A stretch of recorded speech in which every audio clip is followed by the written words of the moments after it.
दोस्तों, तो आज हम अपनी series UP triple C PET 2023 में विलोम शब्द पढ़ेंगे। विलोम शब्द बहुत ही इम्पोर्टेंट टॉपिक होता है, क्योंकि दोनों पैट के पिछले जो एग्जाम हुए 2021 और 22 में विलोम शब्द का क्वेश्चन आया था, और इसमें मैंने करीब 100 से ज़्यादा विलोम शब्द रखे हैं, और इनसे बाहर आपकी परीक्षा में विलोम शब्द नहीं आएगा। यदि आपने इतने कर लिए तो आप समझो आपका बिल्कुल भी बाहर नहीं जाएगा आपकी परीक्षा से। बस आपको इनको नोट कर लेना है और बार बार रिवाइज करना है। तो आइए पढ़ते हैं विलोम शब्द। तो पहला शब्द है निषेध। निषेध का विलोम शब्द जो होता है वो होता है विहित। स्थूल, स्थूल का मतलब होता है दोस्तों बड़ा। इसका जो विलोम शब्द होता है सूक्ष्म, तन्वी, दुर्लभ। इसके 3 विलोम शब्द होते हैं, और तीनों के तीनों याद रखिए। आपको एक याद होता है, परीक्षा में दूसरा वाला पूछ लेता है और आपसे नहीं होता है। यदि उसमें सूक्ष्म हो तो सूक्ष्म कर देना, तन्वी हो तन्वी कर देना, दुर्लभ हो दुर्लभ। दुर्लभ मतलब कमजोर, इसलिए उसका छोटा सा रूप के लिए होता है। स्थूल मतलब बहुत बड़ा, सूक्ष्म का छोटा, तन्वी भी छोटा, दुर्बल कमजोर होता है। मतलब छोटे लोग, मतलब छोटा व्यक्ति कमजोर होता है। इस संदर्भ में इसको लिया गया है। दक्षिण, दक्षिण का वाम होता है। ऊधम, ऊधम का आलस्य होता है, और ऊधमी एक शब्द होता है ऊधमी, और एक शब्द होता है ऊधम। तो ऊधम का तो आलस्य होता है, और ऊधमी का आलसी और निरूधम 2 होते हैं। और ये क्वेश्चन बार बार एग्जाम में पूछा जाता है, आपको बिल्कुल भी कंफ्यूजन नहीं होना है। ऊधम का क्या हो जाएगा, आलस्य हो जाएगा, और ऊधमी का क्या हो जाएगा, आलसी और निरूधम। ऊधमी निरूधम आपको बिल्कुल याद कर लेना है। निरपेक्ष का सापेक्ष होता है, अमित का परिमित होता है, हया का बेहया होता है। अनभिज्ञ, अनभिज्ञ मतलब शून्य ज्ञान, जिसके पास कोई भी ज्ञान नहीं है उसको अनभिज्ञ कहते हैं। और अभिज्ञ का मतलब होता है ज्ञान। आपको ये बात ध्यान रखना है दोस्तों, ये बात आपको कोई नहीं बताएगा, क्योंकि आपको बिल्कुल कॉपी में नोट कर लेना है। अभिज्ञ का मतलब ज्ञान होता है, अभिज्ञ। और भिज्ञ का भी मतलब ज्ञान होता है, विज्ञ का भी मतलब ज्ञान होता है। भिज्ञ और अभिज्ञ पर्यायवाची होते हैं, और जबकि हम परीक्षा में देखते हैं भिज्ञ का विलोम अभिज्ञ कर देते हैं, जो हमारा गलत हो जाता है। इसलिए आपको बिल्कुल ध्यान रखना है, अनभिज्ञ का अभिज्ञ होता है, और अभिज्ञ भिज्ञ ये तीनों आपस में पर्यायवाची हैं। अज्ञ, अज्ञ का मतलब होता है जिसमें ज्ञान ना हो। क्या मतलब होता है ज्ञान, इसके अगले आ लग गया, इसका मतलब इसमें ज्ञान नहीं है। और विज्ञ इसका विपरीत, इसमें ज्ञान है। प्रज्ञ भी इसका विपरीत है, मतलब विलोम शब्द है। अवनत, अवनत का उन्नत। अवनत मतलब कोई चीज नीचे की ओर गिरना, उन्नत मतलब कोई चीज ऊपर की ओर उठना। सजल, निर्जल।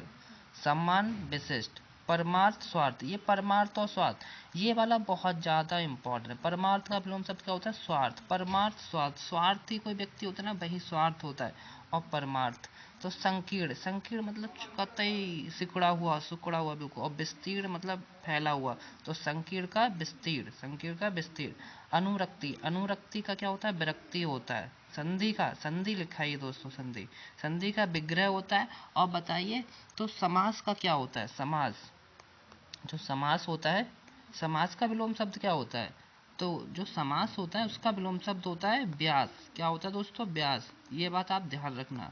और संधि का क्या होता है, विग्रह। आइए अगले देखते हैं। उक्त, उक्त का क्या होता है, अनुक्त। निर्दय, निर्दय का क्या होता है, सदय। उत्कर्ष का अपकर्ष। राजा का रंक। और साचार्य का अलगाव, ये बहुत ज्यादा इंपॉर्टेंट है, कई हजार बार ये क्वेश्चन पूछा जा चुका है एग्जाम में। साचार्य का अलगाव। विराट, विराट का सूक्ष्म, क्षुद्र। वादी का प्रतिवादी। अबर का प्रवर। दोस्तों ये भी बहुत ज्यादा इंपॉर्टेंट है। अबर, अबर का मतलब होता है लोअर। जैसे कि हमारी जो बहुत सारी पोस्ट होती है, तो लोअर जो पोस्ट होती है उसको अबर कहते हैं, और जो हायर पोस्ट होती है उसको प्रवर कहते हैं। ये आप याद रखिए, बहुत ज्यादा इंपॉर्टेंट है, अबर और प्रवर। समास, समास का व्यास। अभी अभी आपको मैंने बताया था, समास का विपरीत क्या होता है, व्यास होता है। यथार्थ का कल्पित होता है, यथार्थ का कल्पित होता है। और परमार्थ का स्वार्थ अभी था, अभी बताया था। अपेक्षा, अपेक्षा का उपेक्षा। आकृष्ट, आकृष्ट का क्या हो जाएगा, विकृष्ट या फिर अनाकृष्ट। अनुग्रह का दंड या कोप। आकलन का विकलन। विनीत का उद्धव, उद्धत। आधार का निराधार, आधार मतलब किसी का आधार, और निराधार मतलब किसी चीज का आधार नहीं है। इप्सित का अनिप्सित। उन्मीलन का निमीलन, ये बहुत ज्यादा इंपॉर्टेंट दोस्तों। उन्मीलन का निमीलन होता है, उन्मूलन का उखाड़ फेंकना जैसे कि होता है, तो उसका सर्जन होता है। अनुग्रह, अनुग्रह का विग्रह। पुष्ट का छीड़, अमर का मृत। अमर मतलब अमर हो जाना, जो कोई नहीं, जो मर नहीं सकता, और मर्त मतलब जो मरता है। गौरव, गौरव का लाघव, उपमेय का अनुपमेय, सुलभ का दुर्लभ, भूगोल का खगोल, पोषक का शोषक, पृथक का एकत्र। जारस, जारस ये दोस्तों बहुत ज्यादा इंपॉर्टेंट। जारस का विलोम शब्द होता है औरस, औरस। अभ्यंतर, अभ्यंतर भी बहुत ज्यादा इंपॉर्टेंट है दोस्तों। अभ्यंतर का बाह्य, अभ्यंतर मतलब अंदर का, और बाह्य मतलब बाहर का। और मिश्रण, मिश्रण का रुक्ष होता है, रुक्ष। अनुरूप, अनुरूप का अननुरूप होता है। निध का विद्धम होता है। लुभावना, लुभावना का घिनौना। तामसिक, सात्विक, ये दोस्तों बहुत ज्यादा इंपॉर्टेंट शब्द है। तामसिक, सात्विक। दोस्तों ये जो मैं करा रहा हूँ ये बिल्कुल मैंने सारी किताबों से निकाले हैं, प्रीवियस ईयर के सारे इंपॉर्टेंट क्वेश्चन। इनसे बाहर आपका यूपीएसआई में तक क्वेश्चन नहीं आएगा। यूपीएसआई हो गया, यूपी ट्रिपल एससी हो गया, जो पैट आपकी परीक्षा करा रहा हूँ, परीक्षा की तैयारी करा रहा हूँ, ये जो एग्जाम है बिल्कुल बाहर नहीं। बल्कि एग्जाम कोई सा भी हो, विलोम शब्द जहाँ पूछे जाते हैं यूपी की परीक्षाओं में, चाहे यूपी कांस्टेबल हुआ, चाहे अभी यूपी का एग्जाम आने वाला यूपी रेडियो ऑप्टेटर, उसमें भी ये सब लाभकारी वीडियो है बिल्कुल। आइए अगला देखते हैं। अध्यवसाय, अध्यवसाय का क्या होता है? अनध्यवसाय। तेजस्वी का निस्तेज, तेजस्वी निस्तेज। तरुण का वृद्ध, ग्राह्य का त्याज्य, जागृत का सुषुप्त या सुप्त, भ्रांत का निभ्रांत, भ्रांत का निभ्रांत। संकल्प का विकल्प, संकल्प का विकल्प ये बहुत ज्यादा इंपॉर्टेंट है। संकल्प और विकल्प, जिसमें 4-5 विकल्प होते हैं उसमें हम विकल्प होता है। संकल्प जिसमें कोई विकल्प ना हो, संकल्प। आत्मा का अनात्मा, उद्धत का अनुद्धत, स्मरण का विस्मरण या स्मरण होता है। चांचल्य का स्थैर्य, आह्वान का विसर्जन, तिमिर का आलोक होता है, और धूति का अंधकार। ये दोनों बहुत ज्यादा इंपॉर्टेंट, आपको बहुत ज्यादा गौर देना है इन दोनों शब्द पे।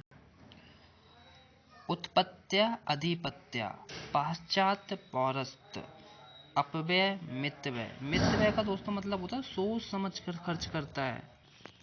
दोस्तों इस शब्द को आपको ध्यान देना होगा। मितव्यय, मितव्यय कुछ लोग समझते हैं इसका अर्थ गलत समझ लेते हैं, इसका समझ लेते हैं कम खर्च करने वाले। दोस्तों वो मतलब आपका ठीक है, कम खर्च करना। यहाँ पे इसका मतलब ये होता है कम खर्च करता है, लेकिन सोच समझ कर वो खर्च करता है, इसलिए कम खर्च करता है। तो यहाँ पे दोनों को समझो। मितव्यय का मतलब होता है सोच समझ कर जो खर्च करता है उसको मितव्यय कहते हैं। परुष, परुष का मतलब क्या होता है? कोमल। स्तुत, स्तुत का मतलब है, ये बहुत ज्यादा इंपॉर्टेंट है। स्तुत, स्तुत का मतलब है। कपटी, कपटी निष्कपट, मुख्य गौड़, सुशील दुशील, प्रसूति निवृत्ति, आग्नेय वायव्य, आग्नेय का वायव्य। दोस्तों इस शब्द को आप ध्यान दें, आग्नेय का वायव्य, ये चार चार ये जो हमारी दिशाएं होती हैं उनमें ये शब्द होते हैं। इनको जरा समझते हैं, इनको मैं आपको खाली पेज पे समझाता हूँ। जैसे दोस्तों हमारी 4 दिशाएं होती हैं। ये पूरब होती है, ये पश्चिम होती है, और ये उत्तर होती है, और ये दक्षिण होती है। तो इस वाली दिशा को, इस वाली दिशा को और इस वाली दिशा को हिंदी में कहते हैं। ये 4 क्वेश्चन दोस्तों बार बार एग्जाम में पूछे जाते हैं, और ये बहुत ज़्यादा इम्पोर्टेंट है। क्वेश्चन पूछा जाता है कि उत्तर और पश्चिम में कौन सी दिशा है? तो आपका उत्तर होता है ईशान। क्या होता है? ईशान। इस दिशा को बोलते हैं ईशान। और इस वाली दिशा को, पश्चिम और उत्तर वाली दिशा को क्या बोलते हैं? इस वाली दिशा को बोलते हैं आ इसको बोलते हैं, एक सेकेंड रुको पैक करता हूँ,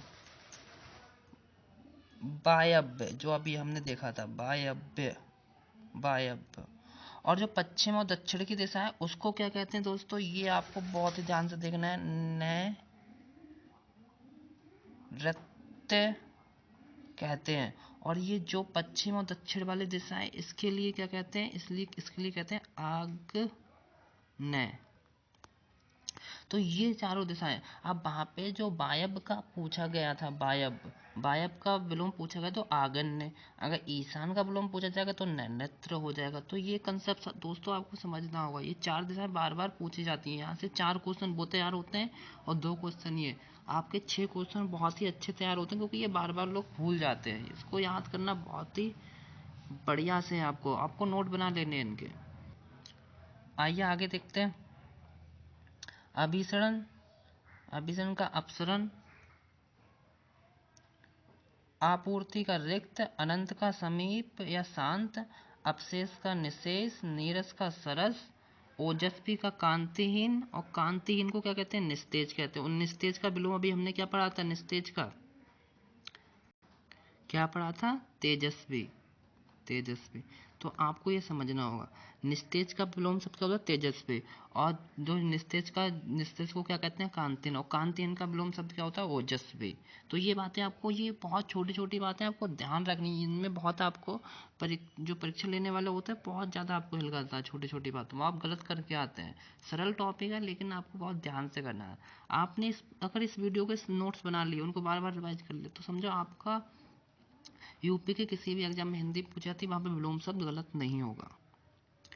अधा का ऊपरी, अधा मतलब नीचे, ऊपरी मतलब ऊपर का। ग्रस्त का मतलब कोई चीज ग्रस्त है, जैसे रोगी होता है, और मुक्त।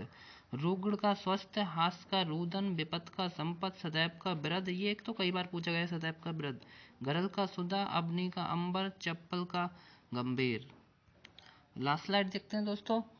विपुल, विपुल का सुलभ, गरिमा का लघिमा, अनायास का सयास, मिथ्या का सत्या, यौवन का जरा, भौतिकवादी का आध्यात्मिकवादी।